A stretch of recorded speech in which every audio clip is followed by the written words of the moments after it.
Well, that was, of course, another blow for Spanish Prime Minister Pedro Sanchez, who's hit back at Britain's move to quarantine travellers returning from Spain.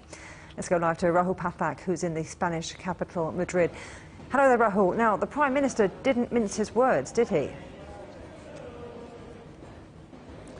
Absolutely not, no. I mean, he appeared on national television later on Monday, and when asked for his thoughts on the UK's quarantine order, he described it as unfair and disproportionate. So very, very strong language by Mr Sanchez, but it gives you an idea of just how disappointed he is, not just in the quarantine order itself, but in the rather rushed and chaotic manner in which it was implemented by the UK government. We saw those pictures of people desperately trying to get out of Madrid airport later on Saturday, and he added that the UK measures were unbalanced because the outbreaks had happened in areas far away from the real tourist hotspots where British holidaymakers tend to go to, like the Balearic Islands, like the Canary Islands. But just today, a junior British minister has defended the quarantine order, claiming that there had been a 75% increase in Spanish COVID cases from last week, and that was something that they just had to act upon. Here's my report.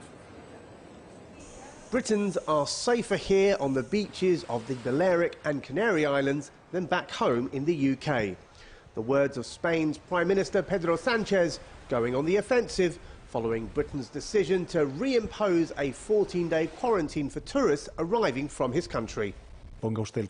Take the cases of the Canary Islands, the Balearic Islands, the regions of Valencia and Andalusia. Collectively, they have far fewer cases of the virus than are registered right now in the United Kingdom. It would be safer to be in those destinations than in the UK.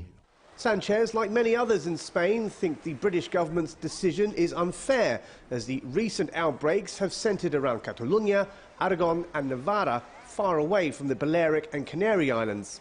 Now, the man who works in the building behind me, Spain's equivalent of the Chief Medical Officer, Fernando Simon, has admitted that the quarantine might actually benefit Spain in terms of reducing the health risk for Spaniards. But Simon also insisted that the new outbreaks did not constitute a second wave, as they were localised and had been contained.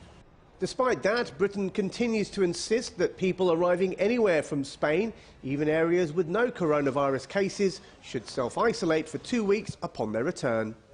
At the moment, we've got to stick with the guidance that we're giving. We've given the guidance now about Spain and about some other places around the world.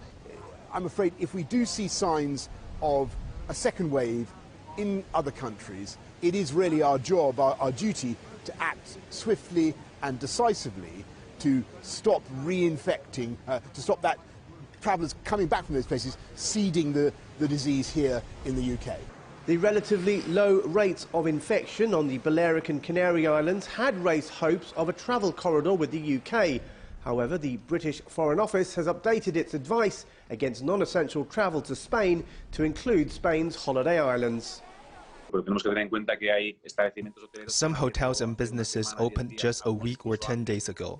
They're hoping for the month of August to be full of British tourists, and now they will have to close again. That's a really heavy burden not only for the business itself, but also for the workers and everyone here. Bear in mind, we didn't have any income throughout the summer. It will be a really hard winter. The Spanish government is still hopeful there can be some negotiation, but further pressure has now been placed on the tourism industry, with Germany warning its citizens against travel to certain parts of Spain.